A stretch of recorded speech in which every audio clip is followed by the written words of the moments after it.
मध्य प्रदेशात येणारं आणखी एक ज्योतिर्लिंग म्हणजेच ओंकारेश्वर। मध्य प्रदेशातील खंडवा जिल्ह्यामध्ये हे मंदिर असून नर्मदा नदीमध्ये असलेल्या द्वीपवरती हे मंदिर वसलेलं आहे। भिल्ल जमातीतील लोकांनी या मंदिराची स्थापना केली असे अनेक दाखले पुराणात आहेत।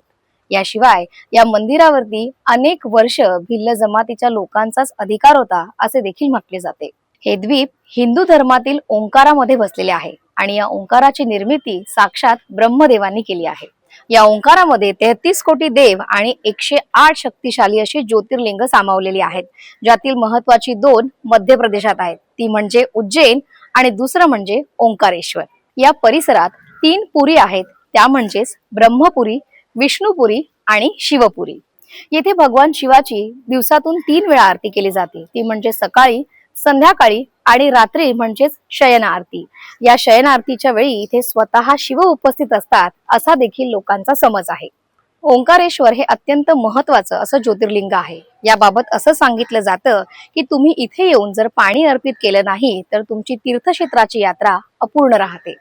या मंदिराच्या प्रवेशद्वारावरती पंचमुखी गणेशाची मूर्ती असून शिवलिंगाभोवती पाणी आहे। कोणत्याही शिवमंदिराची ओळख ही नंदीपासून होत असते, पण ओंकारेश्वर हे असं ठिकाण आहे जिथे नंदीची मूर्ती ही बाजूला पाहायला मिळते। म्हणूनच असा समज आहे की ज्या ठिकाणी नंदीचं मुख आहे त्या ठिकाणीच शिवलिंग असावं।